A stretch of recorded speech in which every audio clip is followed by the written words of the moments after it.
My name is Sarah Carter, and I will never forget standing in the parking lot of St. Mary's Catholic Church after my grandfather's funeral, watching my father divide up millions of dollars in inheritance between my siblings while looking me dead in the eye and saying, "You made your choice 8 years ago, Sarah. Artists don't deserve what builders create. You get nothing." What he didn't know was that 3 hours later, Patricia Walsh, my grandfather's attorney, would call me with 5 words that would change everything. "You're the secret beneficiary." But before we jump back in, tell us where you're tuning in from, and if this story touches you, make sure you're subscribed, because tomorrow, I've saved something extra special for you. The rain was coming down in sheets that October morning in Millfield, Washington, turning the church parking lot into a mirror that reflected the gray sky above. I stood there in my black dress, the one I'd bought at a thrift store in Portland because I couldn't afford anything new, watching my family huddle together under expensive umbrellas while I got soaked. The irony wasn't lost on me that even at my grandfather's funeral, I was still on the outside looking in. My name is Sarah Michelle Carter, and at 28 years old, I had grown accustomed to being the family disappointment. While my older brother Michael ran operations at Carter Construction Company, and my younger sister Jessica handled marketing for the family business, I taught art to elementary school kids in Portland and sold my paintings at local coffee shops. According to my father David, I had thrown away a perfectly good future to chase pipe dreams and paint pretty pictures. But standing there in that parking lot, listening to him distribute grandfather's estate like he was dealing cards at a poker game, I felt something break inside me that had nothing to do with money and everything to do with love. Because the man we had just buried, Robert Carter, had been the only person in my family who truly understood me. And now he was gone. Growing up in Millfield, a small lakeside town 2 hours from Seattle, I had always felt like I was born into the wrong family. The Carter name meant something in our town of 8,000 people. My grandfather Bob had started Carter Construction Company in the 1970s with nothing but a pickup truck and a toolbox, building it into a $15 million business that employed over 200 people. By the time I was old enough to understand what legacy meant, it was clear that I was expected to be part of that legacy. My father David had taken over the business when grandfather stepped back in his 60s, expanding it from small residential projects to luxury lakefront homes that attracted wealthy buyers from Seattle and Vancouver. Michael, 2 years older than me, had shown interest in construction from the time he could hold a hammer.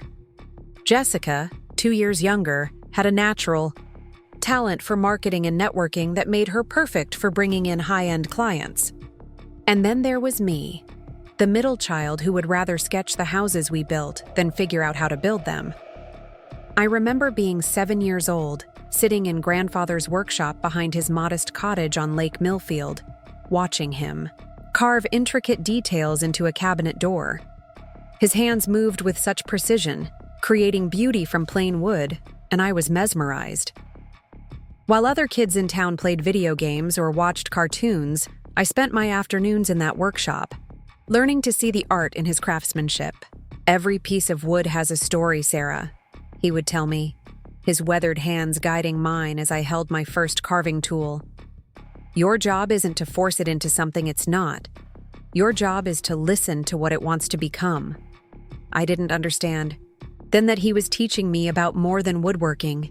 He was teaching me about finding my own path, about honoring the voice inside me that saw beauty everywhere and needed to create it. But my father saw those hours in the workshop as time wasted. Time that could have been spent learning about business or construction techniques. The tension in our family started early, but it reached a breaking point when I was in high school. I had always been good at art, winning contests and getting recognition from teachers, but my father dismissed it as a hobby. When my art teacher, Mrs. Rodriguez, suggested I apply to art schools and consider pursuing it professionally, my father was furious. "Art doesn't put food on the table, Sarah," he said during one of our many arguments about my future. "This business has provided for our family for 50 years. It's given us this house, your education, everything you have. The least you can do is show some gratitude and carry it forward. But grandfather saw things differently. During my junior year, when I was struggling with the pressure to choose between art school and business school, he took me on one of our walks around the lake. The autumn leaves were falling, creating a carpet of gold and red beneath our feet, and the water was so still it looked like glass. "Your father is a good man, Sarah," he said, stopping to skip a stone across the water. "But he sees the world in straight lines and right angles. Sometimes beauty doesn't fit into those shapes." He told me about his own father, a farmer who had wanted him to stay on the land, who had been disappointed when Bob chose construction instead. "Every generation has to find its own way," he said. "The trick is doing it with love, not rebellion." I thought I understood what he meant, but I was 17 and impatient and tired of feeling like I was suffocating in a life that didn't fit. When scholarship offers came in during my senior year, I had a choice to make. My father had arranged for me to receive a full business scholarship to the University of Washington, with the understanding that I would study business administration and return to work for the family company. But I had also been accepted to the Pacific Northwest College of Art in Portland, with a partial scholarship for my portfolio. The night I told my family I was choosing art school, my father's face turned red with anger and disappointment. "If you walk away from this family and this business," he said, his voice shaking with emotion, "don't expect us to catch you when you fall. Artists starve, Sarah. They live in poverty and die forgotten. Is that really what you want?" My mother, Linda, tried to mediate, suggesting I could do both. Maybe get a business degree and pursue art on the side. Preparing and narrating this story took us a lot of time, so if you are enjoying it, subscribe to our channel. It means a lot to us. Now back to the story. Jessica, who was only 16 then, stayed quiet, but I could see in her eyes that she thought I was making a mistake. Michael shook his head and said I was being selfish, that I was spitting in the face of everything grandfather had built. But when I looked at grandfather that night, sitting quietly at the head of our kitchen table, he gave me the smallest nod. It was barely perceptible, but I saw it, and I knew he understood. The next morning, I mailed my acceptance letter to art, school, and my father made good on his promise. He cut off my financial support, told me I was on my own, and made it clear that I was no longer welcome at family events or business meetings. The only exception was Christmas and Easter dinners, which my mother insisted on, but even those became tense affairs where my life and choices were treated like topics to be avoided. What I didn't know then was that grandfather had his own plan. A week after I left for Portland, I received an envelope in my dorm room mailbox with no return address. Inside was $500 in cash and a note that said, "For art supplies. Follow your heart. Love, someone who believes in you." Over the next 4 years, those anonymous envelopes arrived regularly. Sometimes it was money for supplies, sometimes for books, once even enough to cover my rent when I was struggling to make ends meet with my part-time job at a local gallery. Each envelope came with a brief note of encouragement, never signed, but always filled with the kind of understanding and support that I was missing from my family. I suspected it was grandfather, but I couldn't be sure, and I was afraid to ask. During my rare visits home for holidays, he would ask me about school and my artwork, but he never mentioned the envelopes. He would listen to my stories about classes, and professors with genuine interest, asking thoughtful questions that showed he understood what I was trying to accomplish. My father, meanwhile, treated my presence like a temporary inconvenience. He would make comments about me coming to my senses, about how there was always a place for me in the business when I was ready to grow up. He seemed to believe that my artistic pursuits were a phase, something I would outgrow like a childhood hobby. When I graduated from art school with my Bachelor of Fine Arts degree, my family didn't attend the ceremony.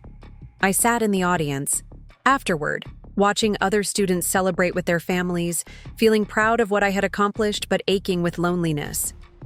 That evening, I found another envelope slipped under my apartment door. This one contained $1,000 and a note that said, "Congratulations on your achievement. I'm so proud of who you've become." I moved to Portland permanently after graduation, finding work as a substitute art teacher while I built my freelance graphic design business. I rented a small studio apartment in Southeast Portland in a converted warehouse that housed several other artists. For the first time in my life, I was surrounded by people who understood my passion, who didn't think art was a waste of time or a selfish indulgence. My neighbors included Marcus, a sculptor who created massive installations from recycled materials, and Elena, a photographer who specialized in documenting urban decay and renewal. We became a chosen family of sorts, supporting each other through the inevitable struggles of trying to make a living as artists. We shared resources, collaborated on projects, and celebrated each other's successes. The money from the anonymous benefactor continued to arrive, always at moments when I needed it most. When I finally saved enough to buy my own car, a used Honda Civic that gave me the freedom to explore the Pacific Northwest and find inspiration in its landscapes.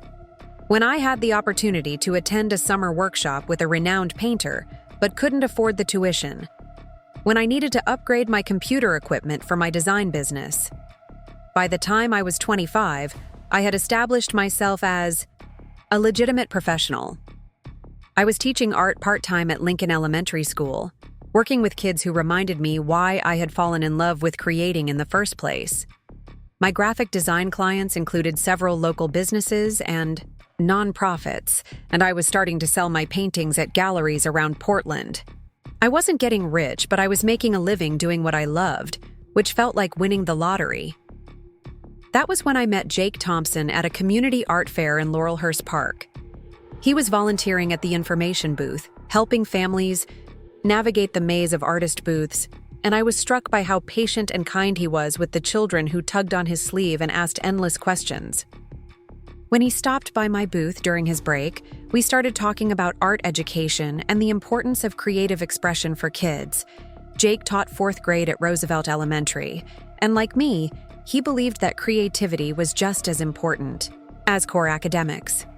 He had thick brown hair that he was always pushing out of his eyes, a warm smile that made everyone around him feel welcome, and a way of listening that made you feel like you were the most interesting person in the room. Our first date was at Powell's Books, browsing the art and education sections and talking about our favorite children's books.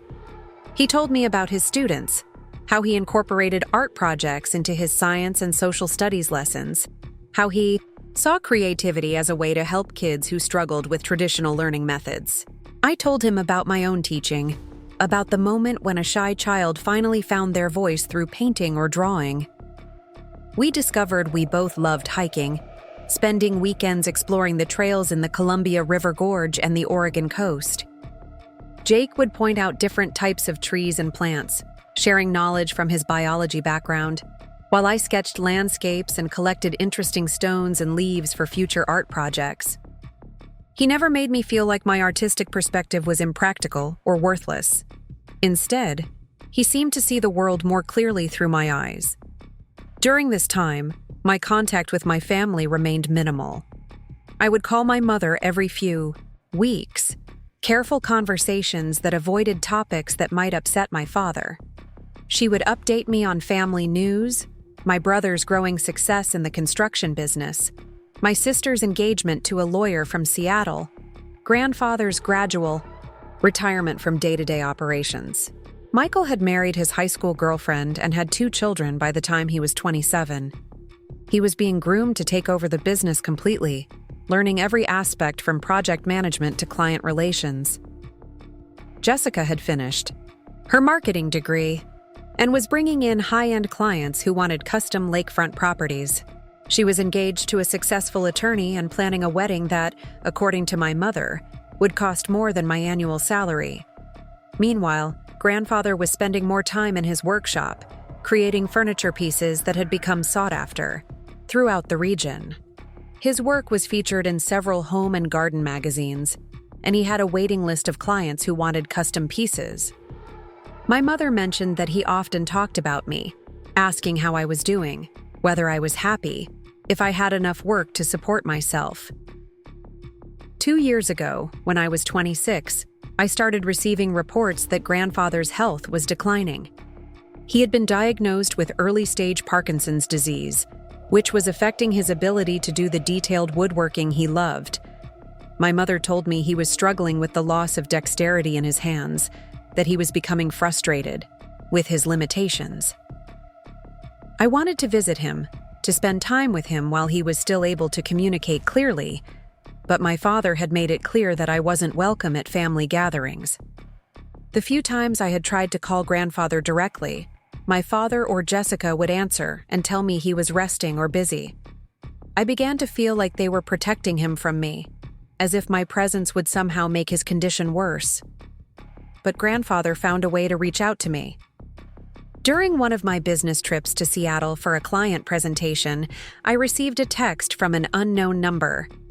"Coffee shop on Pine Street, 2 p.m. if you're free. Would love to see you." I knew immediately it was from him, and my hands shook as I typed back that I would be there. The coffee shop was small and crowded, filled with the kind of hipster atmosphere that my family would have dismissed as pretentious. But when I saw grandfather sitting at a corner table, his hands trembling slightly as he lifted his coffee cup, I felt a rush of love and sadness that nearly brought me to tears. He looked older than I remembered, frailer, but his eyes were still bright with intelligence and warmth. When he saw me, his face lit up with a smile that reminded me of all those afternoons in his workshop, all those moments when I had felt truly understood and supported. "Sarah, my dear girl," he said, standing to hug me with arms that felt thinner but still strong enough to hold me tight. "Look at you. You're absolutely radiant." We spent 2 hours together that day, talking about my life in Portland, my teaching, my art, my relationship with Jake. He told me about his diagnosis, about how frustrated he was with his declining abilities, but also about how proud he was of the legacy he was leaving behind. Not just the business, he said, but the creativity and independence he saw in me. "Your father means well," he said, echoing the words he had spoken to me years ago by the lake. "But he's forgotten that success isn't just about money or status. It's about being true to who you are and using your gifts to make the world a little more beautiful." He asked to see photos of my recent work, and I showed him pictures on my phone of paintings I had completed, student artwork from my classes, design projects I was proud of. He studied each image carefully, asking questions about my techniques and inspirations, showing the same attention and interest he had given to my childhood drawings. When it was time to leave, he hugged me again and whispered in my ear, "Keep creating, Sarah. Keep following your heart. And remember that you are loved, even when it doesn't feel that way." As I walked back to my car, I felt both grateful for the time we had spent together and heartbroken that it had to be secret, that my own family dynamics had forced us to meet like conspirators instead of grandfather and granddaughter. Over the next year, we managed to meet several more times when I had business in Seattle. Each time, grandfather seemed a little weaker, his speech a little slower, but his love and support for me never wavered. He told me stories about his own struggles as a young man, about times when he had doubted his choices, about the satisfaction that came from building something with your own hands. During our last meeting, 6 months ago, he seemed different, more urgent, more focused on making sure I understood something important. He told me about Patricia Walsh, the family attorney, who had been a friend of his for 30 years, who understood the importance of honoring someone's true wishes. He made me promise to trust her, no matter what happened, no matter what my family said or did. "Sometimes," he said, holding my hands across the small cafe table, "love has to be expressed in ways that aren't immediately visible. But that doesn't make it any less real or powerful." I didn't understand what he meant then, but I promised to remember his words.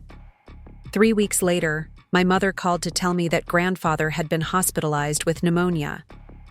By the time I could arrange to drive to Millfield, he was unconscious, and my father made it clear that I wasn't welcome in the hospital room. I spent that night in a motel room in town, hoping for a chance to see him, to say goodbye, to tell him how much he had meant to me. But he passed away early the next morning, surrounded by my parents and siblings, while I sat alone in a diner drinking coffee and watching the sunrise over Lake Millfield. The last communication I received from him was a text message sent from his phone the day before he lost consciousness. It simply said, "Trust Patricia Walsh. All my love, Grandpa." When my mother called to tell me about funeral arrangements, she mentioned that my father didn't think I should attend, that it would be better for everyone if I stayed away and grieved privately. But this was my grandfather, the man who had believed in me when no one else would, who had supported my dreams even when it cost him family harmony. There was no way I would miss his funeral, regardless of what my father wanted. So I drove from Portland to Millfield that rainy October morning, wearing my thrift store dress and carrying a small bouquet of wildflowers I had picked along the highway. I sat in the back of the church during the service, listening to the pastor talk about grandfather's legacy of hard work and dedication, watching my family in the front row as they mourned the man who had been the cornerstone of our family's success.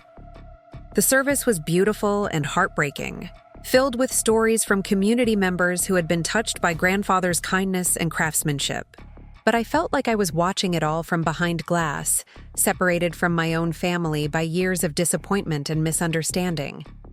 After the service, as we gathered in the parking lot for the graveside ceremony, my father made his announcement about the inheritance. Standing under his expensive umbrella, with Michael and Jessica flanking him like lieutenants, he outlined how grandfather's estate would be divided. The house and primary assets to my parents, significant portions of the business to Michael and Jessica, family heirlooms and investments distributed among the siblings who had remained loyal to the family legacy.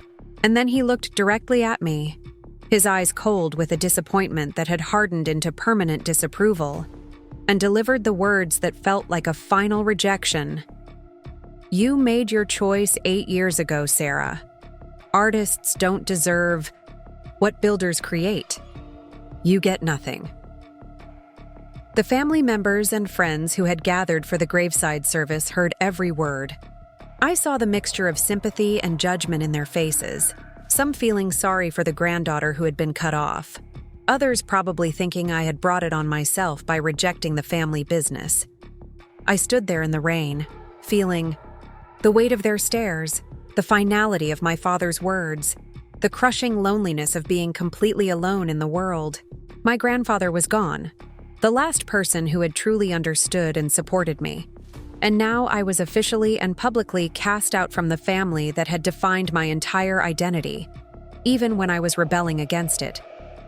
But as I walked back to my car, planning to drive back to Portland and try to rebuild my shattered heart, my phone rang.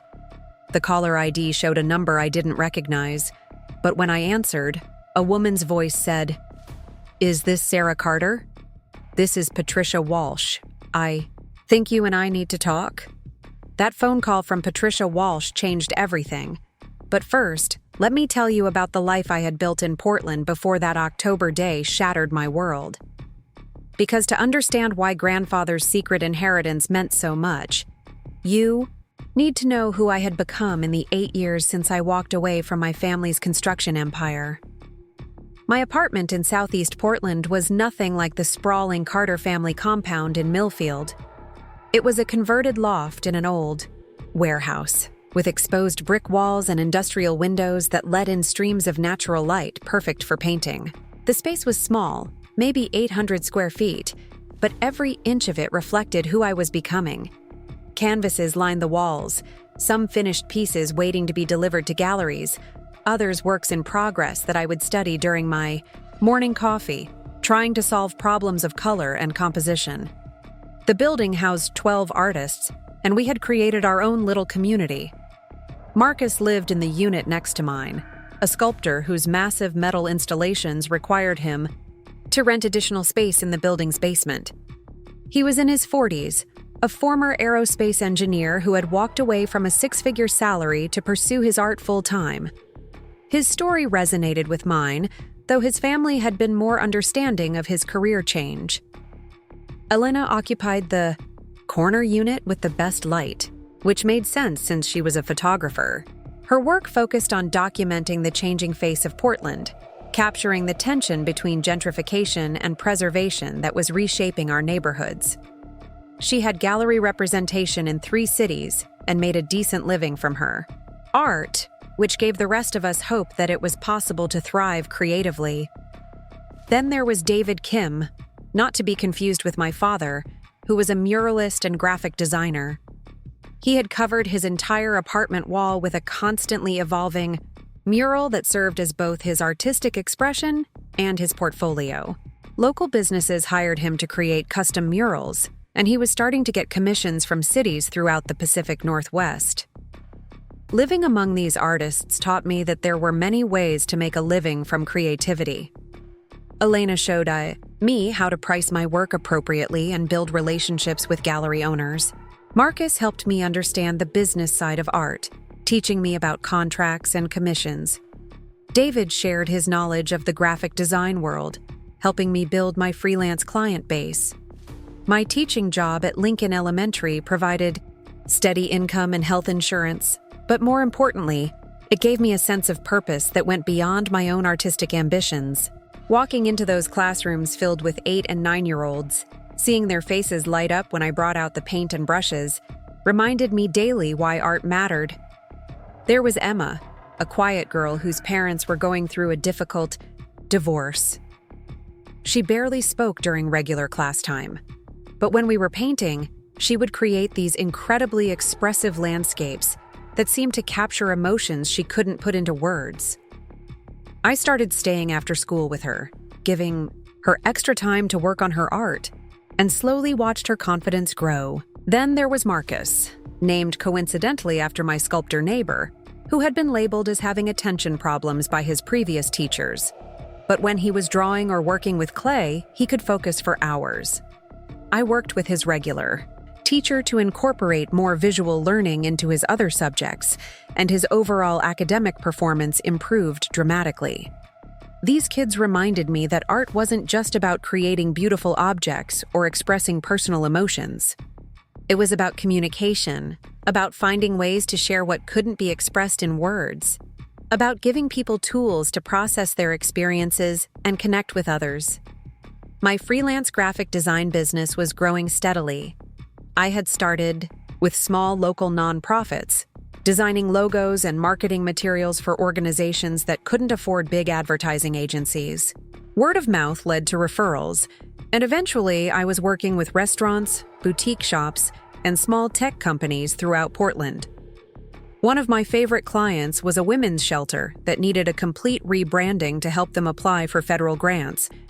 I worked with their director, Maria Santos, to create materials that conveyed both the seriousness of their mission and the hope they offered to the women they served. When they received a major grant partially based on the professional presentation I had helped them create, Maria sent me a thank you card that I kept pinned to my wall as a reminder that my work could make a real difference. My painting was evolving too. The landscapes I created were inspired by my weekend hikes with Jake, but they weren't simple representations of what I saw.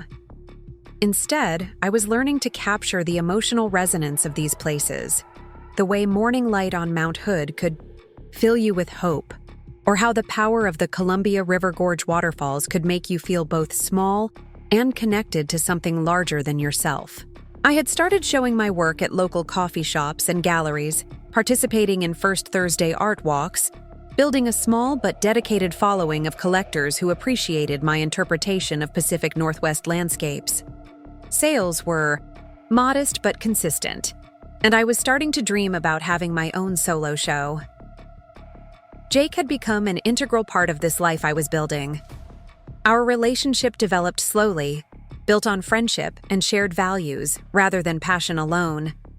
He understood my need for creative time and space, never making me feel guilty for spending evenings in my studio or weekends exploring new locations for inspiration. He had his own passion for education and was pursuing a master's degree in curriculum development while teaching full-time. Our dinner conversations often revolved around innovative teaching methods, ways to reach students who struggled in traditional academic settings, and the importance of arts education in developing well-rounded human beings. Jake's family was everything mine wasn't. His parents, both retired teachers, had welcomed me warmly from our first meeting. They asked thoughtful questions about my art, genuinely interested in my work and supportive of my career choices. His sister lived in Seattle with her family, and we had started spending some holidays with them, creating the kind of family gatherings I had always wished I could have with my own relatives. The contrast between Jake's family and mine was sometimes painful. Watching him interact with his parents, seeing the easy affection and mutual respect they shared, made me acutely aware of what I had lost when I chose art over my family's approval. But it also showed me what healthy relationships looked like, what it meant to be loved unconditionally. During this period, the anonymous financial support continued to arrive, though less frequently as my own income stabilized. The envelopes now came maybe 3 or 4 times a year, usually when I was facing a significant expense or opportunity. When I needed to upgrade my computer for design work, an envelope appeared with exactly the amount I needed. When I had the chance to attend a workshop with a renowned landscape painter but was short on funds, another envelope provided the difference.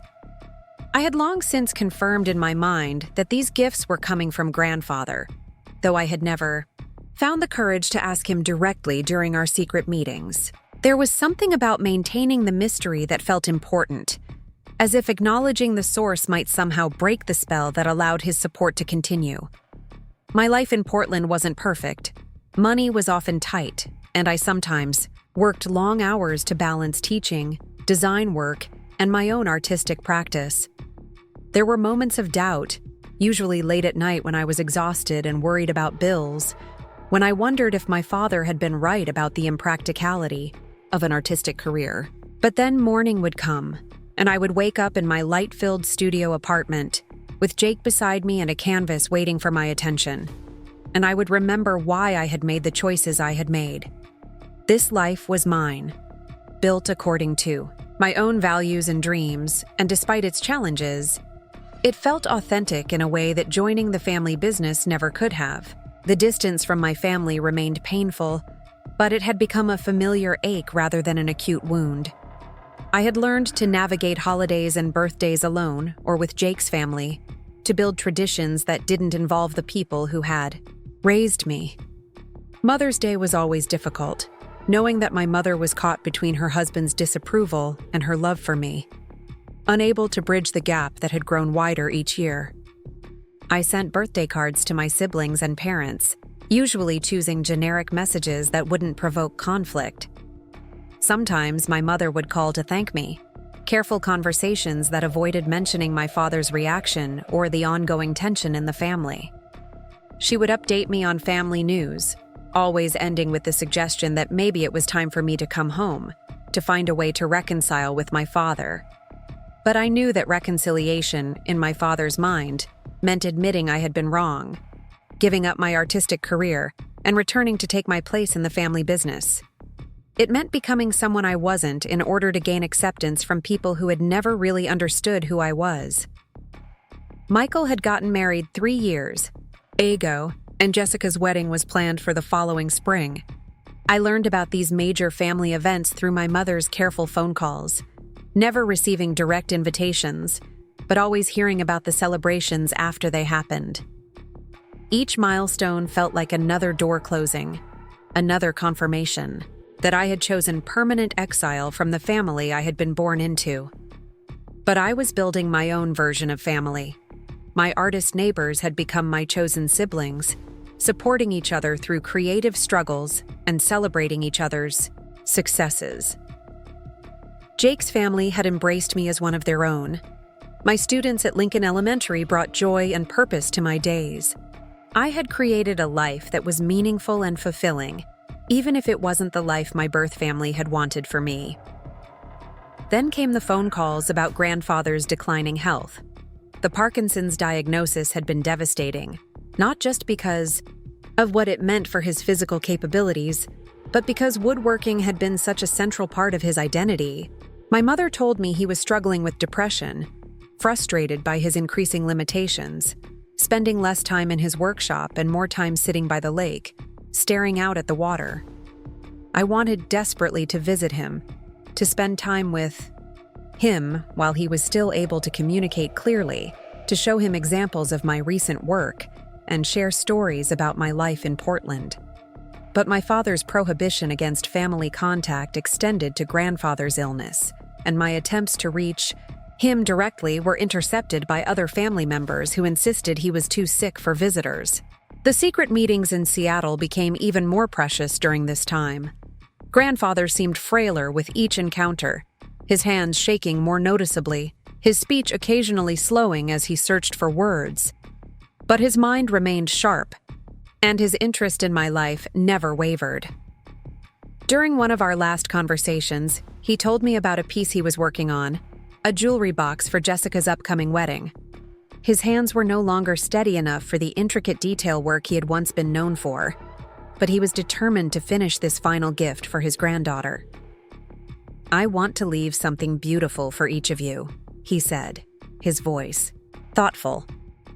"Something that shows how much you've meant to me, how proud I am of who you've become." When I asked what he was making for me, he smiled mysteriously and said I would have to wait and see. "Some gifts," he said, "are too important to reveal before the right time." I treasured these cryptic comments, sensing that he was planning something significant, but not understanding what form it might take. I assumed he was working on a piece of furniture for me, maybe a desk for my design work or an easel for painting. The idea that he was creating something with his own hands, specifically for me, felt like the most precious gift imaginable. Our final meeting was in April, 6 months before his death. He seemed more tired than usual, and his tremor was more pronounced, but there was an urgency in his manner that I hadn't seen before. He asked detailed questions about my life in Portland, about my relationship with Jake, about my long-term goals for my art and teaching. "Are you happy, Sarah?" he asked directly, studying my face with the same intensity he had once brought to examining wood grain. "Not just content or satisfied, but truly happy with the life you've chosen?" I thought carefully before answering, wanting to be completely honest with him. "Yes," I said finally. "There are challenges, and sometimes I worry about money, or wonder if I'm good enough as an artist. But yes, I'm happy. I wake up most mornings, excited about my day, grateful for the work I get to do and the people in my life. I feel like I'm living authentically, using the gifts I was given in the way I was meant to use them." He nodded with satisfaction, as if my answer had confirmed something important. "That's all any parent or grandparent can really hope for," he said, "that the children they love will find their own path to happiness and meaning." Then he told me about Patricia Walsh, emphasizing how important it was that I trust her, no matter what happened. He made me promise to remember her name, to reach out to her if I ever needed help or guidance. At the time, I assumed he was simply providing me with a professional contact, someone who might be able to help with legal questions as I built my business. I had no idea that Patricia had been working with him for months to ensure that his true wishes would be honored, regardless of what my father might prefer. The text message I received the day before grandfather's death haunts me still. "Trust Patricia Walsh. All my love, Grandpa." It arrived at 3:17 in the morning, sent from his phone when he should have been sleeping in his hospital bed. I later learned that he had asked the night nurse to help him send it, telling her it was urgent that he reach his granddaughter before it was too late. By the time I saw the message the next morning, grandfather was already unconscious. I drove immediately from Portland to Millfield, but my father had left strict instructions at the hospital that I wasn't to be admitted to grandfather's room. I spent the day in the hospital waiting room, hoping for a chance to see him, to say goodbye, to tell him how much his support had meant to me over the years. When my mother came to tell me he had passed away peacefully with the family around him, I felt a grief so profound it was almost physical. The man who had believed in me when no one else would, who had quietly supported my dreams from a distance, who had seen beauty in my artistic vision when my own family saw only impracticality, was gone. The funeral arrangements revealed the final insult in this long estrangement. My father suggested I might prefer to grieve privately rather than attending the service, implying that my presence would somehow detract from the solemnity of the occasion. But there was no way I would miss saying goodbye to the most important person in my life, regardless of my family's preferences. I drove to Millfield that rainy October morning, carrying a small bouquet of wildflowers I had picked along the highway. Flowers that reminded me of the ones grandfather and I used to find during our walks around the lake. I wore my best black dress, purchased at a thrift store because my teacher's salary didn't allow for expensive funeral attire. And I sat in the back of St. Mary's Catholic Church listening to people share memories of the man who had shaped my understanding of what it meant to live with integrity and purpose. The service was beautiful, filled with stories from community members whose lives grandfather had touched through his craftsmanship and kindness. I learned things about him I had never known, about his quiet generosity to families in need, about his mentorship of young workers in the construction industry, about his reputation for fairness and quality that had built the foundation of my family's business success. But even in that sacred space, surrounded by people mourning the same loss I was experiencing, I felt isolated from my own family. They sat in the front row like a closed unit, receiving condolences and support, while I grieved alone in the back, an outsider at my own grandfather's funeral. The graveside service was mercifully brief in the October rain. As we gathered around the casket, I focused on my own memories of grandfather rather than the formal words being spoken. I remembered his workshop, the smell of sawdust and wood stain, the way his weathered hands could coax beauty from raw materials. I remembered his patient teaching, his gentle encouragement, his unwavering belief that I had something valuable to offer the world.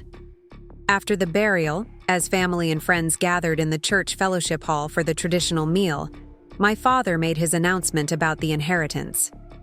He spoke as if he were conducting a business meeting, outlining the distribution of assets with the same efficiency he brought to construction projects. Michael would inherit 40% of the business and the main family house, ensuring continuity of leadership for the next generation. Jessica would receive 25% of the business and the vacation property on Lake Chelan, acknowledging her contributions to marketing and client development. My parents would retain control of the remaining business interests and the family compound. Various relatives would receive specific bequests. Grandfather's tools to his brother Frank, his classic truck to his nephew Tommy, his fishing equipment to his longtime friend and business partner Carl. The distribution seemed thorough and thoughtful, recognizing the different ways people had been part of grandfather's life. And then my father's eyes found mine across the room, and I knew what was coming.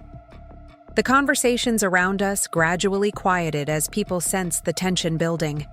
My siblings looked uncomfortable. My mother's face showed a mixture of sadness and resignation, and I felt the weight of every person in that room watching what was about to unfold. As for Sarah, my father said, his voice carrying across the suddenly silent fellowship hall, you made your choice 8 years ago when you walked away from this family and everything we've built. Artists don't deserve what builders create. You get nothing. The silence that followed felt endless. I was aware of whispered conversations starting up around the room, people trying to process what they had just witnessed. Some faces showed sympathy for my situation. Others seemed to reflect judgment about my life choices. A few older community members looked shocked by the public nature of the family rift. My mother reached out toward me, but my father's expression stopped her. Jessica was staring at her hands, clearly uncomfortable with the public humiliation I was receiving. Michael looked relieved that the family's position had been stated clearly, ending any speculation about my role in the inheritance. But I was. thinking about grandfather's text message, about his insistence that I trust Patricia Walsh, about his mysterious comments regarding gifts that were too important to reveal before the right time. As painful as this public rejection was, I had a growing sense that the story wasn't over, that grandfather had been planning something my father knew nothing about. I walked out of that fellowship hall with as much dignity as I could maintain, ignoring the whispered conversations and sympathetic looks. I drove slowly through Millfield's familiar streets, past the lake where grandfather had taught me to skip, stones, past the workshop where he had showed me how to see beauty in raw materials, past the construction company offices where my father was building his legacy. The rain was still falling as I reached my car, and I sat for a moment looking back at the church where we had just celebrated grandfather's life. Despite the humiliation of my father's announcement, despite the finality of being officially cast, out from my family, I felt grandfather's presence somehow, as if he were telling me to be patient, to trust the process, to remember what he had taught me about listening for what wanted to emerge. That was when my phone rang, and Patricia Walsh's voice cut through my grief and confusion with 5 words that would change everything. I think you and I need to talk. Patricia Walsh's office was located in a restored brick building in downtown Millfield, the kind of historic structure that had been converted into professional offices while maintaining its early 20th century charm. The brass nameplate outside read, Walsh & Associates, Attorneys at Law, and beneath it, in smaller letters, Serving Millfield since 1952. As I climbed the narrow staircase to the second floor, my hands were shaking with a combination of grief, exhaustion, and anticipation that I couldn't quite name. The receptionist, a woman in her 50s with kind eyes and graying hair pulled back in a neat bun, looked up as I entered. "You must be Sarah Carter," she said with a gentle smile. "Patricia is waiting for you. Can I get you some coffee or tea? You look like you've had a difficult day." I accepted the offer of coffee, grateful for both the warmth and the moment to collect myself before whatever revelation was waiting in Patricia's office. The waiting area was decorated with local landscape, photography, and comfortable furniture that invited you to relax rather than feel intimidated by legal formality. It was exactly the kind of environment grandfather would have appreciated, practical but welcoming. Patricia Walsh emerged from her office before I had finished my coffee. She was a woman in her early 60s with silver hair cut in a practical bob and intelligent brown eyes behind wire-rimmed glasses. She wore a navy suit that suggested professionalism without ostentation, and her handshake was firm and reassuring. Everything about her conveyed competence and trustworthiness, which made sense given grandfather's confidence in her abilities. "Sarah, I'm so sorry for your loss," she said, her voice carrying genuine sympathy. "Your grandfather was one of the finest men I've ever known, and I know how much you meant to him. Please come into my office. We have a great deal to discuss." Her office reflected the same comfortable professionalism as the waiting area, with floor-to-ceiling bookshelves filled with legal volumes, family photos on her desk, and a large window overlooking Main Street.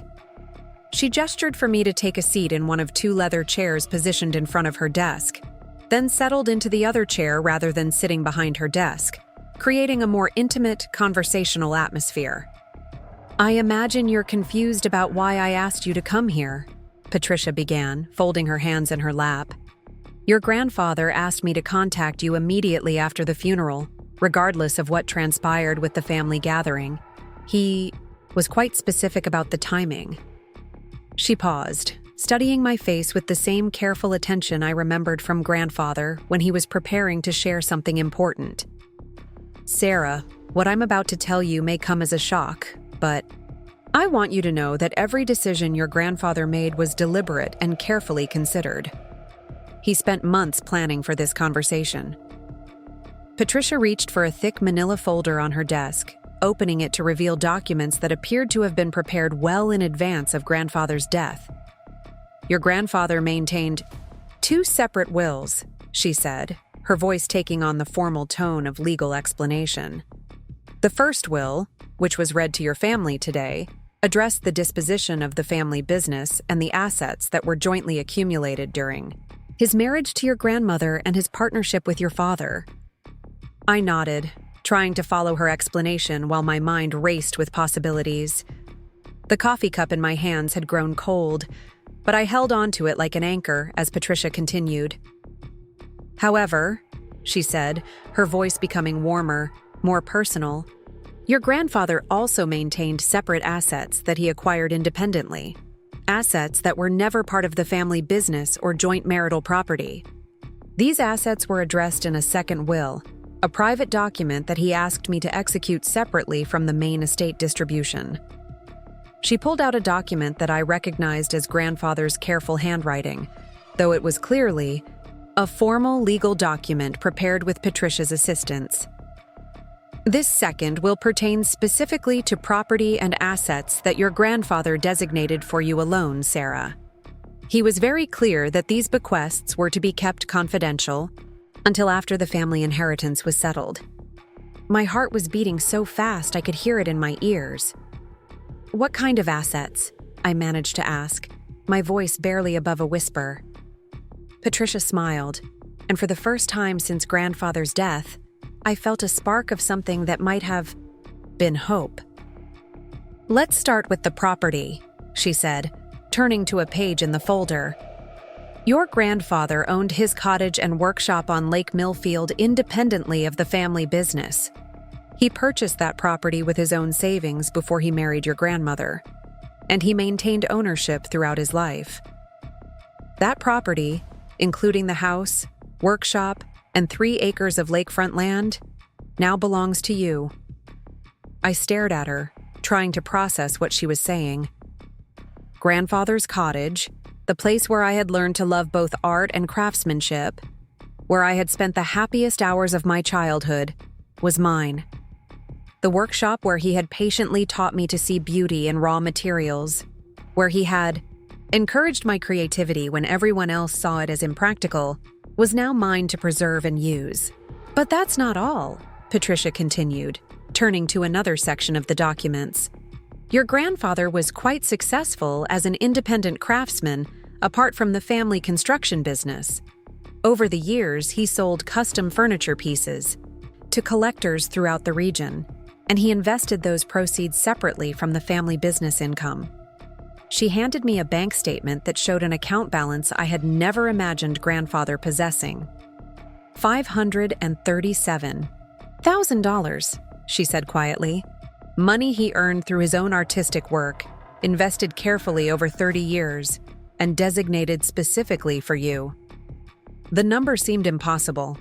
I had been struggling to save enough for a down payment on a small condo in Portland, worried about having enough money to take unpaid time off for art residencies, carefully budgeting every purchase for my studio. And grandfather had been quietly accumulating a fortune through his woodworking, a fortune he had designated for me. How is this possible? I asked, my voice shaking. I mean, I knew his work was respected, but this seems like so much money. Patricia's smile widened. Your grandfather was remarkably talented and increasingly sought after as his reputation grew. Custom furniture pieces from Robert Carter became status symbols for wealthy clients throughout Washington and Oregon. He had a waiting list of people willing to pay premium prices for his work. She pulled out a photograph album I had never seen before, filled with images of grandfather's creations. Dining room sets that looked like museum pieces, intricate bedroom furniture with hand-carved details that seemed to tell stories, custom built-ins that transformed ordinary rooms into works of art. Each piece was photographed professionally, and many included notes about the clients who had commissioned them.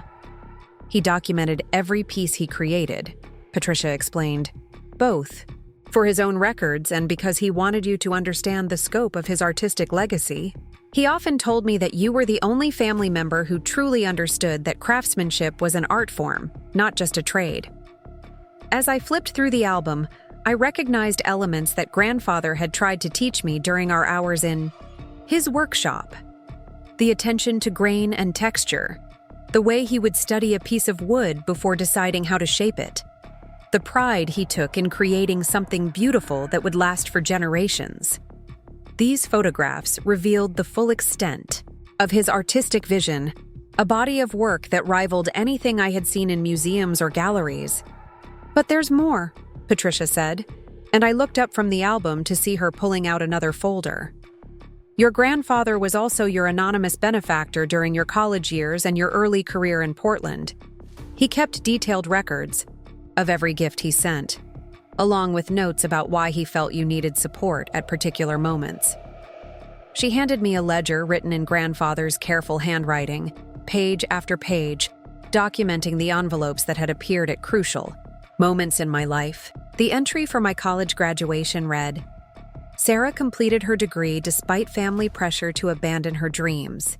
She needs to know someone is proud of her achievement." The notation for the money that had helped me buy my car said, "Sarah needs independence to build her life according to her own values." Reading his words, seeing the thought and love that had gone into each act of support, I finally broke down completely. The tears I had been holding back through the funeral, through my father's public rejection, through the confusion and grief of the past week, came pouring out in great, heaving sobs that shook my entire body. Patricia quietly handed me tissues and waited patiently while I cried, not trying to rush me through my emotional response or offering empty comfort. When I finally managed to compose myself enough to speak, she continued with her explanation. "Your grandfather began planning this bequest 2 years ago, shortly after his Parkinson's diagnosis," she said. "He was concerned about ensuring that his true wishes were honored, particularly regarding your inheritance. He knew your father would never approve of leaving significant assets to you, given the family conflict over your career choices." She pulled out a letter written in grandfather's handwriting, the paper bearing my name in his careful script. "He asked me to give you this after I had explained the financial details. He said it would help you understand why he made these decisions and what he hoped you would do with your inheritance." My hands trembled as I took the letter, recognizing the expensive stationery grandfather had always used for important correspondence. The envelope was sealed with wax, bearing the impression of a small tree, the same symbol he had carved into many of his furniture pieces as his maker's mark. "Should I read this now?" I asked, suddenly afraid of what emotions the letter might unleash. "That's entirely up to you," Patricia replied, "but I think it might help explain some things that have been confusing for you." I carefully broke the wax seal and unfolded the letter, written in grandfather's distinctive handwriting, though I could see that his tremor had affected his usually perfect penmanship.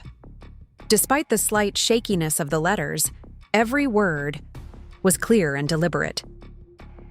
"My dearest Sarah," the letter began, "if you are reading this, then Patricia has told you about the inheritance I have left for you, and you are probably feeling overwhelmed and confused.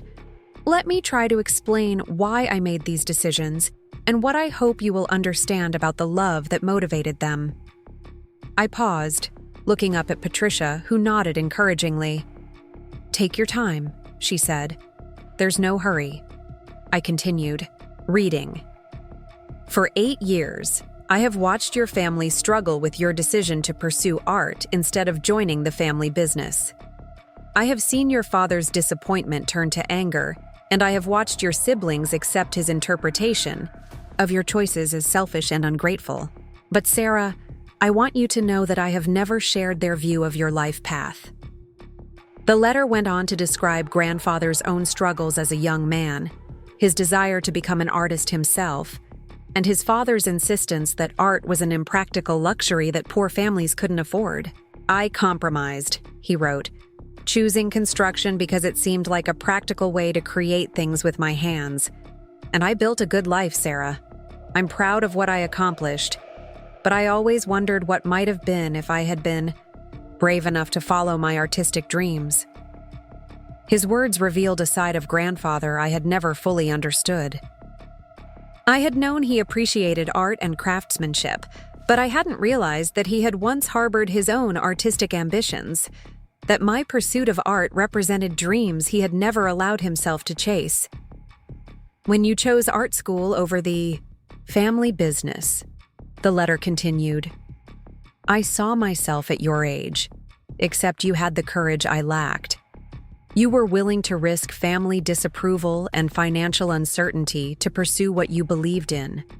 I couldn't support you openly without creating even more conflict in the family, but I could support you quietly, and I could ensure that your courage was eventually rewarded. The letter explained his decision to secretly fund my education and early career, describing it as an investment in the dreams he had never pursued himself. Every envelope I sent was my way of saying that your dreams matter, that art has value, that choosing authenticity over security is a form of courage that deserves support.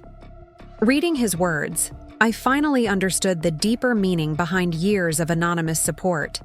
It hadn't just been generosity from a loving grandfather. It had been one artist supporting another, one dreamer investing in dreams he had never allowed himself to pursue. The money I am leaving you, the letter continued, represents the success I achieved by combining my artistic vision with practical skills. Every piece of furniture I sold, every custom commission I completed, was created with the same attention to beauty and craftsmanship that I see in your paintings. This inheritance is not charity, Sarah. It is artist to artist, craftsperson to craftsperson, one creative soul ensuring that another can continue to create. Patricia had been watching me read, and when I looked up with tears streaming down my face, she handed me more tissues. He spent weeks writing that letter, she said quietly. He wanted to make sure you understood that this inheritance represents validation of your choices, not rescue from their consequences. I looked back at the letter, reading grandfather's final paragraphs. I am leaving you the cottage and workshop because they represent the place where you first learned to see beauty in raw materials, where you discovered that creating something with your hands could be both practical and artistic.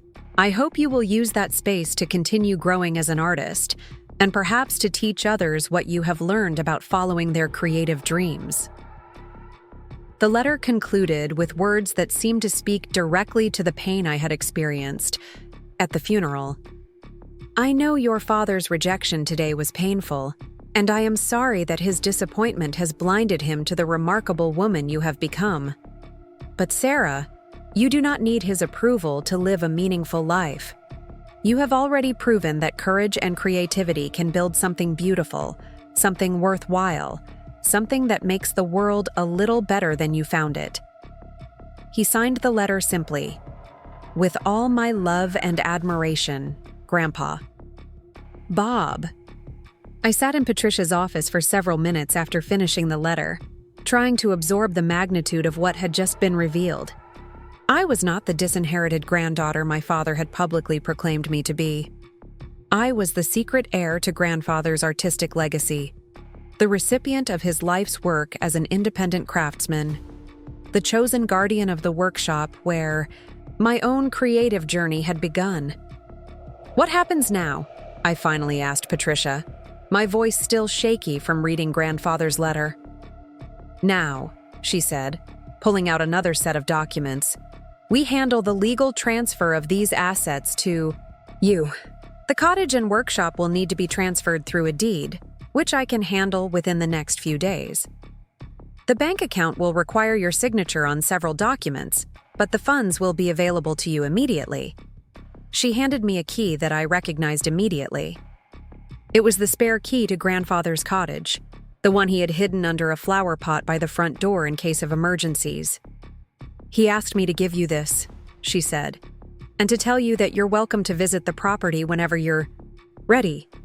The cottage has been maintained throughout his illness, and all of his personal belongings are exactly as he left them. The idea of walking through grandfather's cottage, of seeing his workshop again, filled me with both longing and trepidation.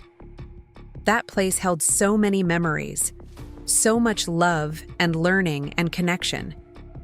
But it also represented the life I had left behind, the family relationships that had been severed, the complicated legacy of choosing my own path.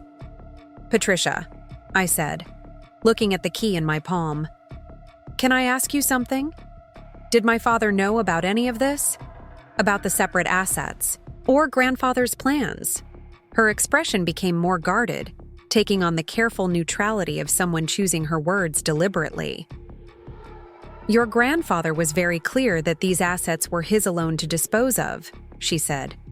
"The cottage was purchased before his marriage, and the income from his independent woodworking was never combined with family business assets. Legally, he had every right to leave these assets to whomever he chose." "But did my father know?"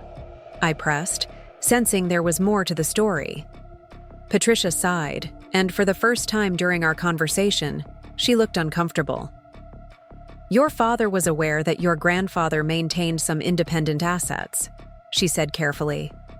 "But he assumed, as did your siblings, that those assets would eventually be incorporated into the family business or distributed according to his wishes." She paused, clearly weighing how much to reveal. "Your grandfather asked me not to discuss his private will with anyone in the family before his death. He was concerned that advance knowledge might create additional conflict or pressure regarding his decisions." I realized that my father had been blindsided by grandfather's separate arrangements just as much as I had been. He had orchestrated the public inheritance announcement, assuming he was distributing all of grandfather's assets, not knowing that the most significant bequest had been reserved for the daughter he had just publicly disowned. "What do you think will happen when my family finds out about this?" I asked, suddenly worried about the reaction my inheritance might provoke. Patricia's expression became more serious. "Sarah, your grandfather anticipated that question, and he asked me to give you some advice about handling your family's reaction. These assets are legally yours, free and clear, and no one can challenge your ownership of them. However, he hoped you would use wisdom in deciding how and when to share this information with your family." She pulled out one final document from the folder. "He also asked me to give you this," she said, handing me what appeared to be a business plan written in grandfather's handwriting. "He had some ideas about what you might consider doing with your inheritance, suggestions for how you might honor his legacy while building on your own artistic vision." I opened the document to find detailed plans for converting the workshop into an art teaching studio, complete with cost estimates for renovations, ideas for class offerings, and suggestions for creating an artist retreat program. The planning was meticulous, clearly the work of someone who had spent months thinking through every aspect of the proposal. "He called it the Carter Creative Center," Patricia explained. "A place where people could learn traditional crafts alongside contemporary art techniques, where the line between practical skills and artistic expression could be explored and celebrated." The vision was breathtaking in its scope and ambition. Grandfather had imagined weekend workshops for adults who wanted to learn woodworking, summer camps for children interested in art and craft, artist residencies for people like me who needed space and time to develop their creative work. He had even sketched out partnerships with local schools and colleges, ways to make creative education accessible to people who might not otherwise have the opportunity. He believed, Patricia continued, that your combination of artistic training and teaching experience made you uniquely qualified to create something that honored both traditional craftsmanship and contemporary artistic expression. He saw this as a way for you to build on his legacy while creating your own. As I read through grandfather's business plan, I felt a growing excitement that overshadowed even my grief and confusion. This wasn't just an inheritance. It was an invitation to create something entirely new, something that could serve the community while allowing me to expand my own artistic practice. It was grandfather's final gift, not just of financial security, but of creative possibility. "I know this is a lot to process," Patricia said, beginning to organize the documents back into folders. "You don't need to make any decisions today about grandfather's suggestions for the property, but I wanted you to understand the full scope of what he has left you, both in terms of assets and opportunities." She handed me a business card with her direct phone number. "Please call me if you have any questions or if you need help with any aspect of transferring these assets. Your grandfather was very dear to me, and I want to make sure his wishes are honored exactly as he intended. As I prepared to leave Patricia's office, carrying copies of all the documents and grandfather's letter, I felt transformed in a way I was still trying to understand. 3 hours ago, I had been the rejected granddaughter, publicly cast out from my family and left with nothing. Now I was a property owner, financially secure, and the inheritor of grandfather's artistic legacy. But more than the money or property, I had received something I hadn't expected: absolute confirmation that grandfather had understood me, believed in me, and seen value in the choices I had made. His letter and his bequest weren't just gifts. They were validation from the person whose opinion had always mattered most to me. Walking down Main Street toward my car, I passed several people who had been at the funeral, who had witnessed my father's public announcement about my exclusion from the family inheritance. I wondered what they would think when they eventually learned the truth. When they discovered that the granddaughter who had been cast out was actually the one who had received grandfather's most precious gifts. For now, though, I was content to carry this secret, to hold grandfather's final lesson close to my heart. He had taught me that sometimes the most important gifts come in unexpected packages, that love can be expressed in ways that aren't immediately visible, and that having courage to follow your authentic path eventually leads to rewards you never could have imagined. The drive from Patricia Walsh's office to grandfather's cottage felt like traveling through a portal between two different versions of my life. In the space of one afternoon, I had gone from being the family outcast with nothing to show for 8 years of independence to being the secret heir of a man whose artistic legacy was worth more than I had ever imagined possible. The key to grandfather's cottage felt warm in my palm, and I gripped the steering wheel with my other hand, trying to steady myself for whatever emotions awaited me at the place where my creative journey had truly begun. Lake Millfield stretched out before me as I turned onto the familiar gravel road that led to grandfather's property. The October afternoon light was golden, casting the water in shades of amber and bronze that reminded me of the wood stains grandfather had taught me to mix in his workshop. The 3 acres of lakefront property that now belonged to me seemed almost mythical in their beauty, with mature oak and maple trees creating a canopy of red and gold leaves that drifted down like confetti with each gust of autumn wind.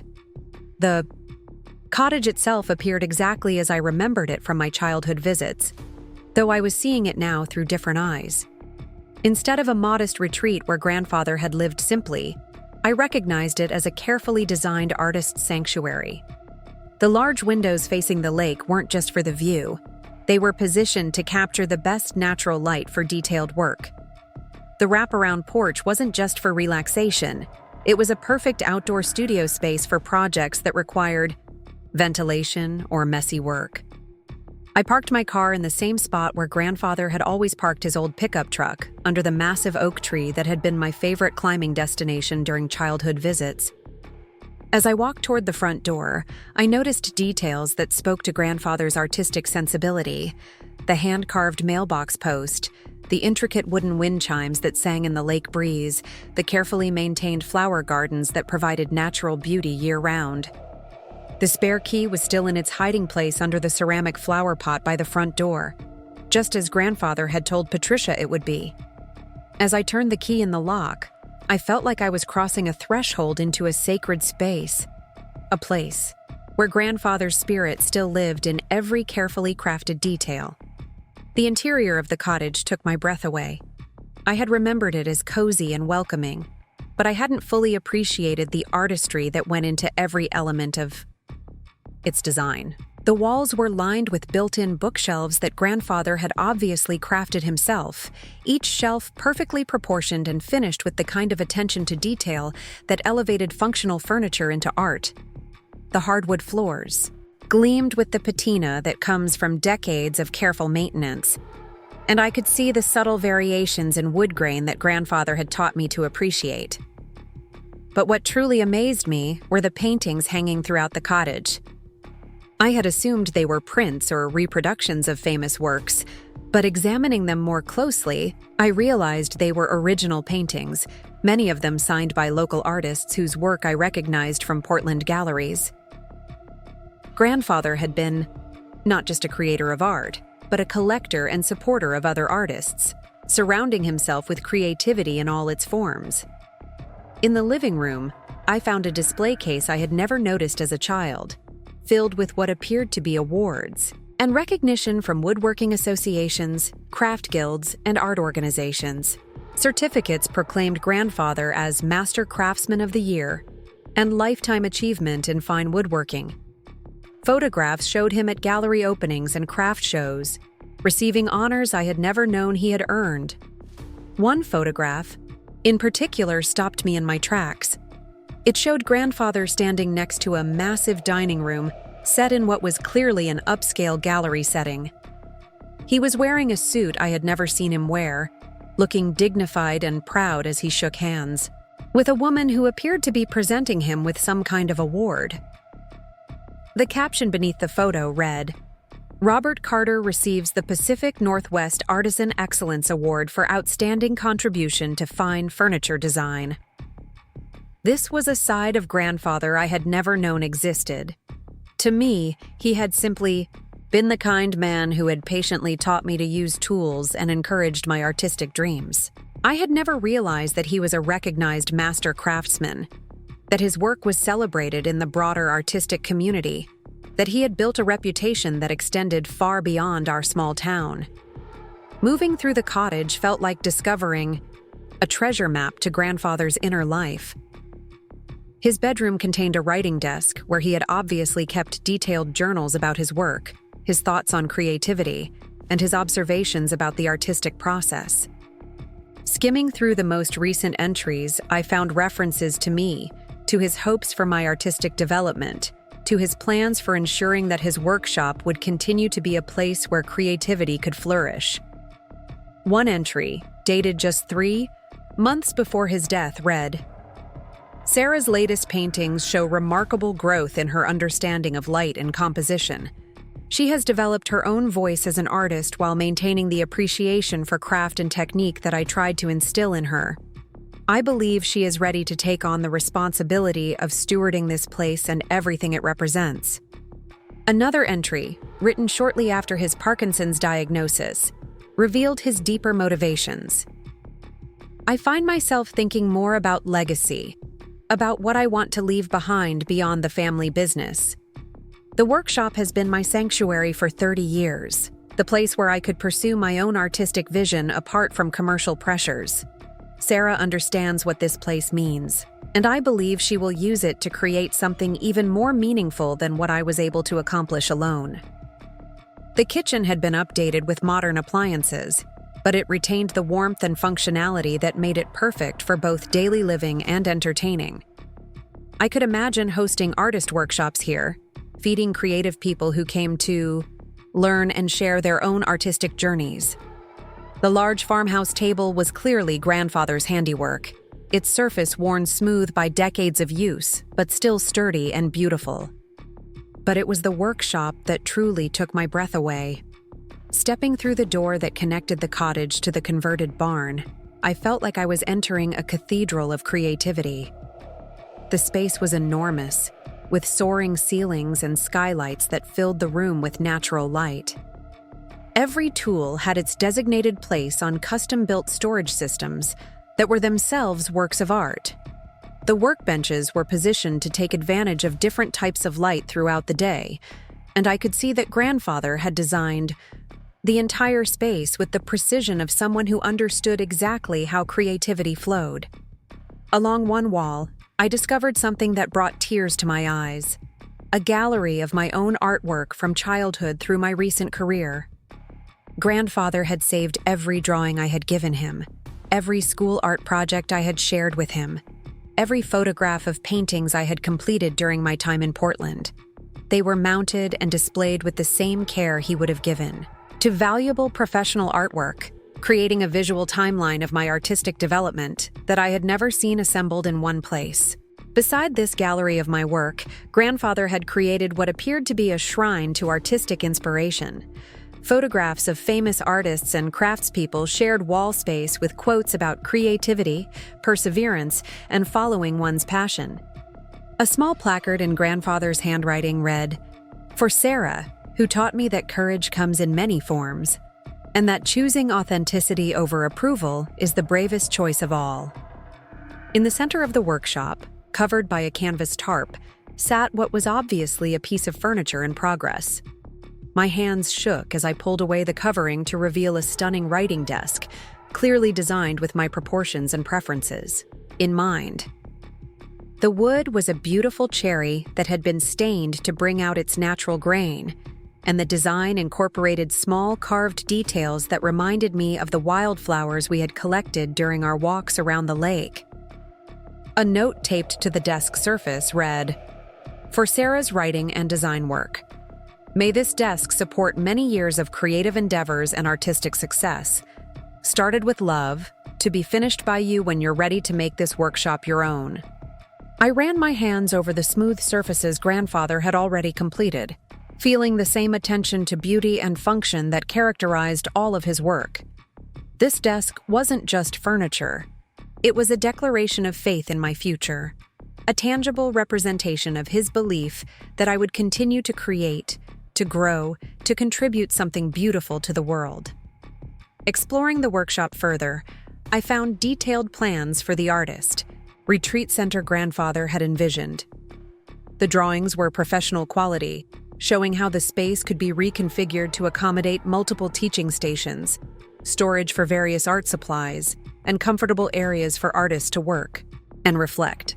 He had researched zoning requirements, calculated renovation costs, and even drafted potential class schedules that would serve everyone from children discovering their creativity to professional artists looking to expand their skills.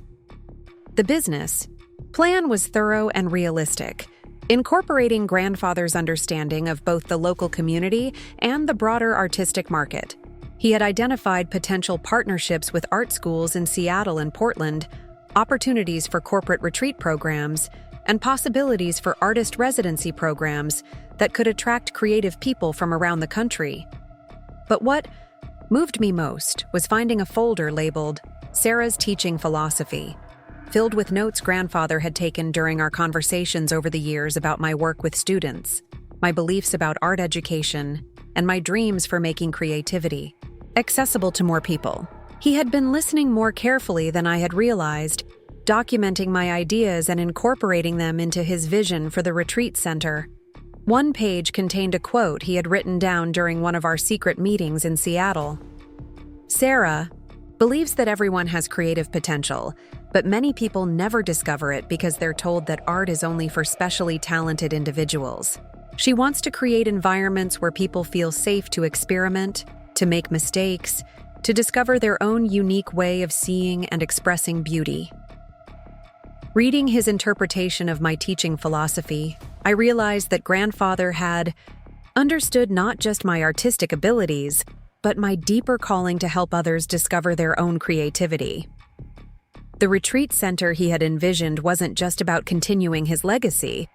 It was about amplifying my own mission to make art accessible and meaningful for people who might never have thought of themselves as artists.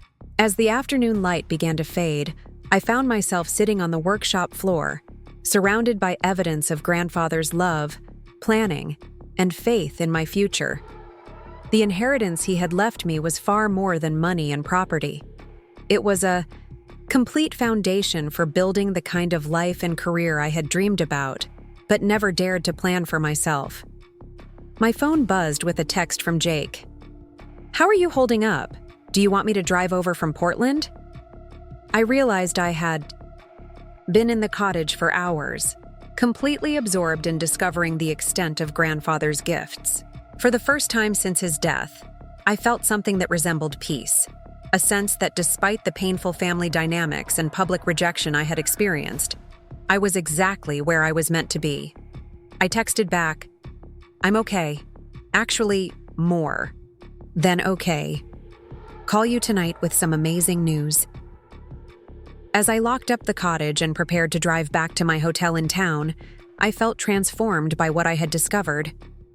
Grandfather's inheritance had given me financial security, creative space, and a clear vision for my future that honored both his legacy and my own artistic goals.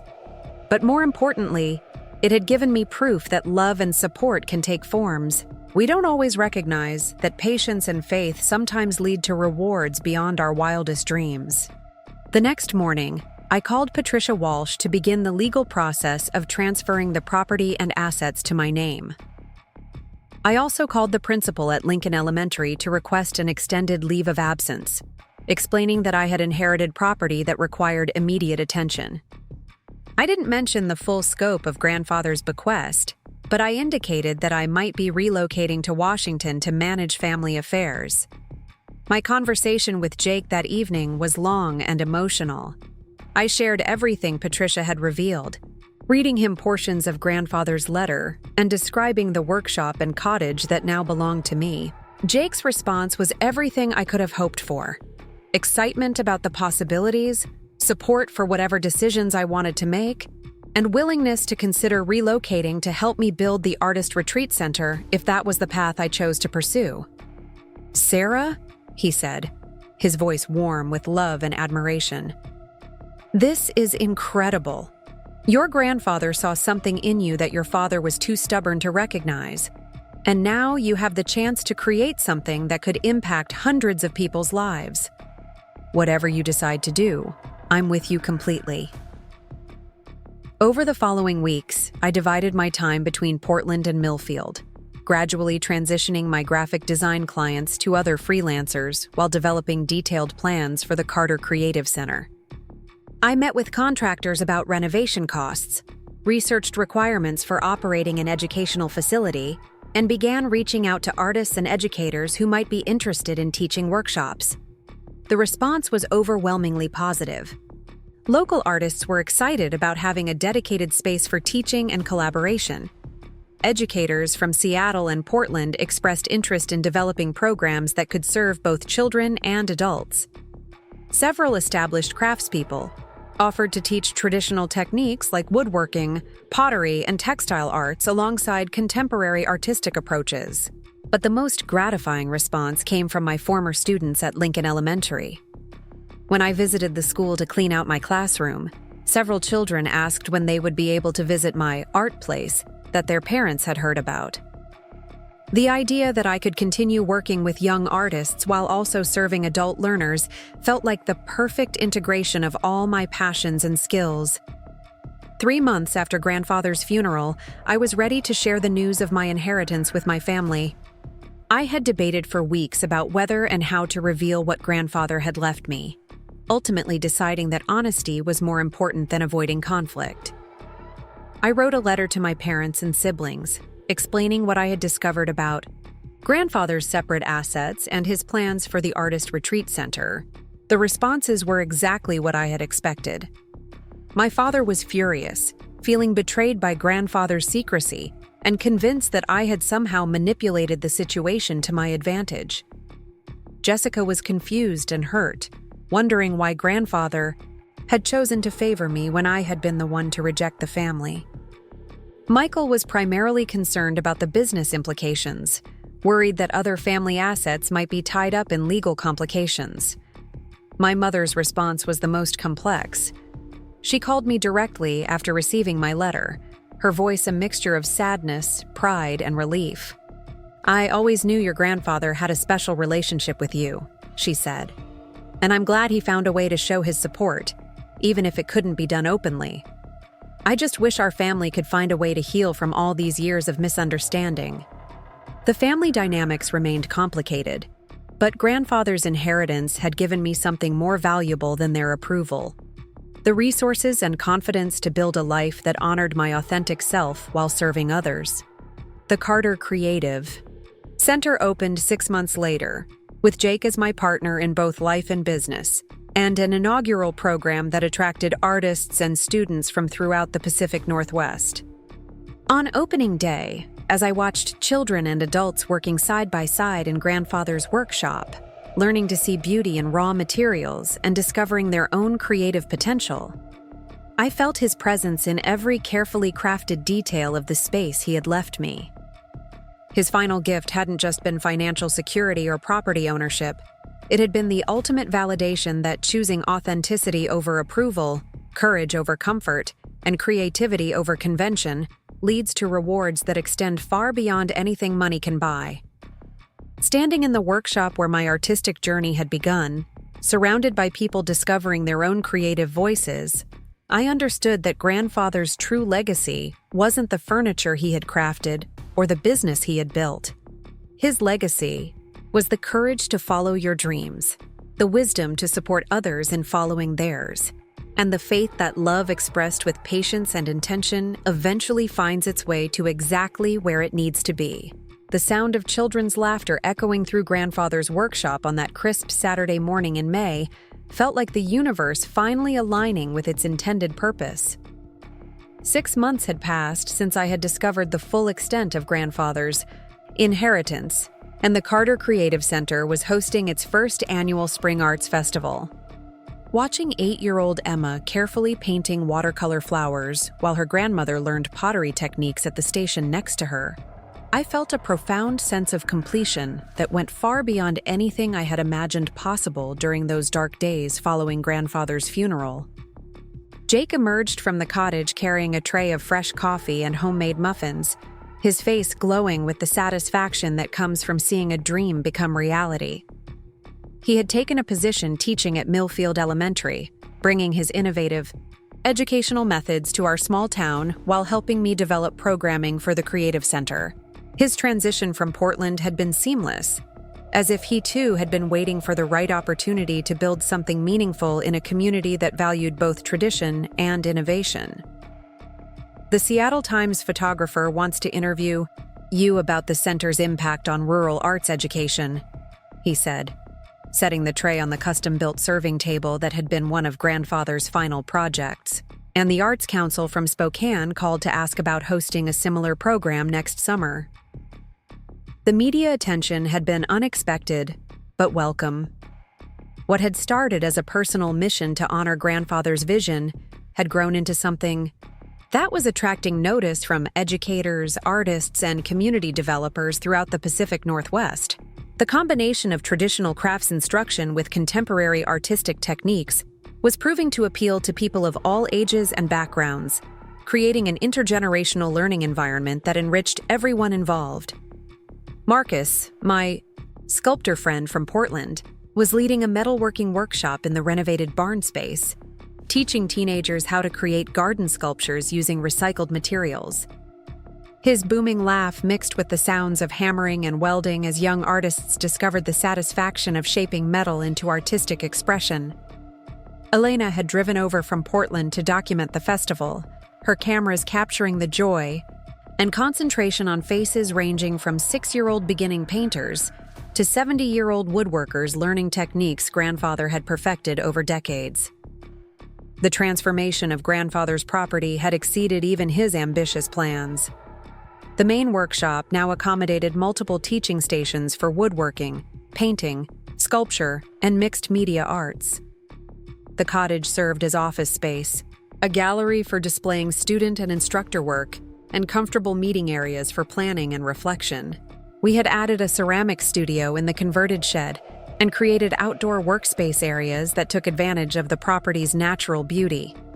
But the most meaningful addition was the memorial garden Jake and I had created near the lake shore, featuring a bronze plaque with grandfather's words about listening to what wanted to emerge from raw materials. Surrounded by native plants and flowers that provided year-round beauty, it had become a place where artists came to find inspiration and visitors came to understand the philosophy that guided everything we were trying to accomplish. The festival was showcasing work created during the center's first 6 months of operation.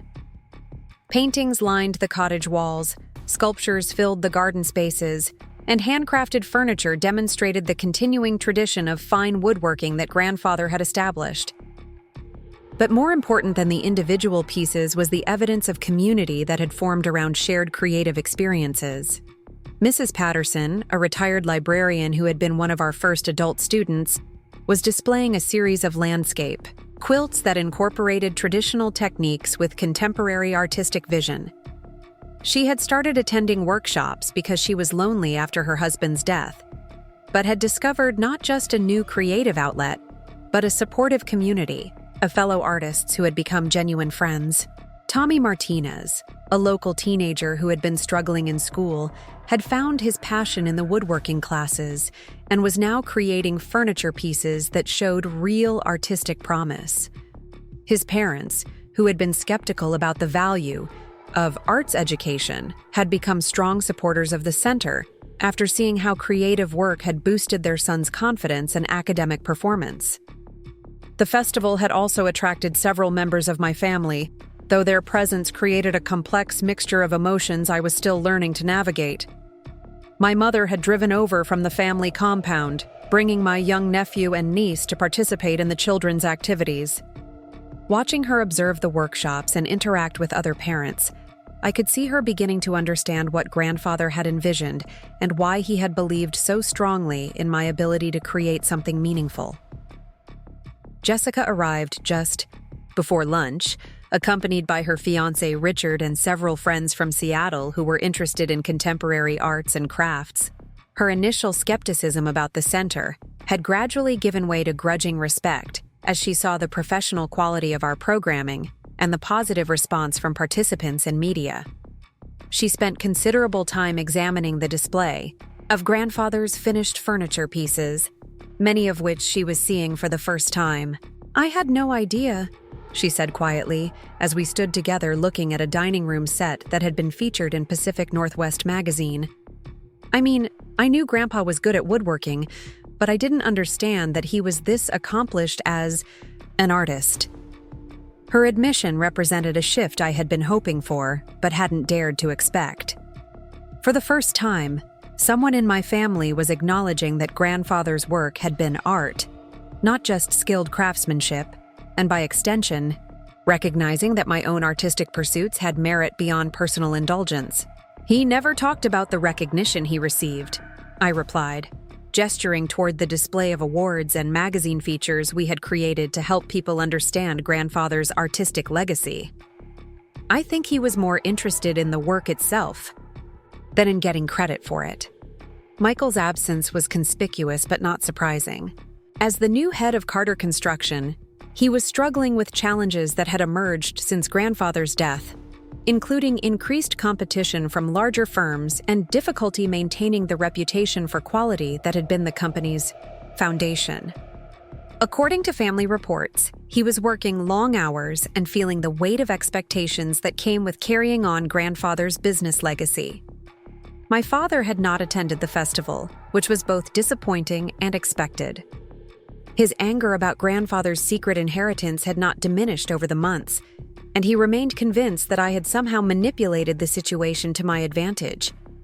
But my mother had shared that he had driven past the property several times during renovation work, observing the changes from a distance even if he couldn't bring himself to acknowledge them directly. The afternoon program featured a panel discussion about the role of arts education in rural communities, with participants including local school administrators, visiting artists, and several parents whose children had benefited from center programming. The conversation was lively and substantive, addressing both the practical benefits of creative education and the deeper questions about what communities need to thrive in an increasingly complex world. Dr. Susan Chen, an education researcher from the University of Washington, had been documenting the center's impact on participating children and families. Her preliminary findings suggested significant improvements in problem-solving skills, emotional regulation, and academic engagement among regular participants. She was particularly interested in our intergenerational programming, which seemed to benefit both children and older adults in ways that traditional age-segregated activities did not achieve. "What you've created here," Dr. Chen said during the panel, "represents a model for rural community development that addresses multiple needs simultaneously. You're providing arts education, preserving traditional crafts, supporting local economic development and creating social connections across generational lines. It's exactly the kind of innovative programming that rural communities need to remain vibrant and relevant. Her words reminded me of grandfather's belief that creativity could be both personally fulfilling and community-serving. That individual, artistic development, and collective well-being were not competing priorities, but complementary aspects of a meaningful life. The center was proving that his vision had been not just personally meaningful, but genuinely valuable to the broader community. As the festival wound down in late afternoon, I found myself alone in the workshop for the first time in weeks. The forked space still hummed with the energy of the day's activities, but the quiet allowed me to reflect on how dramatically my life had changed since that devastating October morning when I had stood in the church parking lot listening to my father disown me publicly. The wooden desk grandfather had started for me was now complete, finished by my own hands using techniques he had taught me during childhood visits to this same workshop. It sat in the cottage office, supporting the computer where I managed center, programming and the drawing board where I continued to develop my own artistic work. Every time I sat at that desk, I felt connected not just to grandfather's memory, but to the continuum of creativity that flows from one generation to the next. My own artistic practice had evolved significantly since moving to Millfield. The landscapes I was painting now incorporated both the technical skills I had developed in art school and the deeper understanding of natural materials that grandfather had taught me. Several galleries in Seattle and Portland were showing my work, and I had sold enough paintings to establish a modest but growing reputation as an emerging artist worth watching. But more satisfying than any external recognition was the integration I had achieved between my personal artistic development and my commitment to arts education. Teaching at the center had pushed me to articulate my understanding of creative process in ways that deepened my own practice, while working with students ranging from young children to senior citizens had expanded my appreciation for the many forms that artistic expression could take. Jake found me in the workshop as the last festival visitors were leaving, carrying 2 glasses of wine and wearing the expression of exhausted satisfaction that follows a successful but demanding event. We had learned to work together seamlessly over the months, combining his educational expertise with my artistic background to create programming that served multiple learning styles and interests. "Patricia Walsh stopped by while you were talking to the reporter," he said, settling onto the bench beside me. "She wanted me to tell you how proud she thinks your grandfather would be of what you've accomplished here." Patricia had become a regular supporter of the center, serving on our advisory board and helping us navigate the legal and administrative requirements of operating an educational nonprofit. Her long friendship with grandfather had given her unique insight into his hopes for the property, and her legal expertise had been invaluable in establishing the center on solid institutional foundations. "She also mentioned that your father drove by during the festival," Jake continued carefully. "Apparently, he sat in his truck across the lake for about 20 minutes, watching the activities." This news stirred complex emotions. Part of me hoped that seeing the center in operation might help my father understand what grandfather had envisioned and why he had believed so strongly in my ability to create something valuable. But I also knew that pride and stubbornness could prevent people from acknowledging when their assumptions had been wrong, even in the face of clear evidence. "Maybe someday he'll be ready to see this as something positive rather than something that was taken away from him," I said, though I wasn't sure I believed it myself. The truth was that I had stopped waiting for my father's approval. Grandfather's inheritance had given me something more valuable than family acceptance: the confidence to build a life according to my own values and the resources to make that life meaningful for others as well as myself. Whether my father ever acknowledged the legitimacy of my choices was his decision to make, not something I could control or should spend energy trying to influence. As evening approached, Jake and I walked down to the memorial garden to watch the sunset over Lake Millfield. The bronze plaque, reflecting grandfather's philosophy about listening to what wanted to emerge from raw materials, had become a touchstone for both of us, a reminder that patience and attention often reveal possibilities that force and hurry cannot discover. The financial security of grandfather's inheritance had allowed me to take risks and pursue opportunities that would have been impossible on a teacher's salary. But more important than the money was the validation his bequest had provided, this tangible proof that someone who knew me well believed I had something valuable to contribute to the world. The center was now operating at full capacity, with waiting lists for many programs and inquiries from other communities interested in replicating our model. We had hired 2 additional instructors and were planning to expand programming to include summer camps, artist residencies, and corporate retreat programs. The business plan grandfather had developed was proving to be both realistic and sustainable, generating enough revenue to support ongoing operations while maintaining accessibility for participants regardless of economic circumstances. But success in conventional terms was less important than the daily evidence that we were accomplishing what grandfather had hoped for, creating a place where people could discover their creative potential, where traditional skills could be preserved and passed on, and where artistic expression could serve both individual fulfillment and community connection.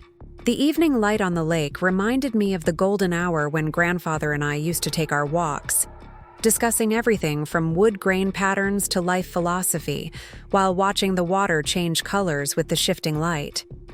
He had been gone for almost a year, but his presence in this place remained so strong that I sometimes felt like I could turn around and see him standing behind me, nodding with approval at what had grown from the seeds he had planted. A year later, as I stood in the same spot preparing for the center's 2nd annual Spring Arts Festival, I received a phone call that brought the story full circle in a way I had never expected. Michael was calling to ask if he could bring a group of potential investors to tour the center, business people who were interested in supporting rural arts initiatives as part of a regional economic development strategy. "I've been watching what you've built here," he said, his voice carrying a humility I had never heard from him before. "And I'm starting to understand why Grandpa believed so strongly in what you were doing. The center has become one of the most successful small business ventures in the county, and it's attracting exactly the kind of positive attention that helps the whole community." His acknowledgement meant more than I had expected it would.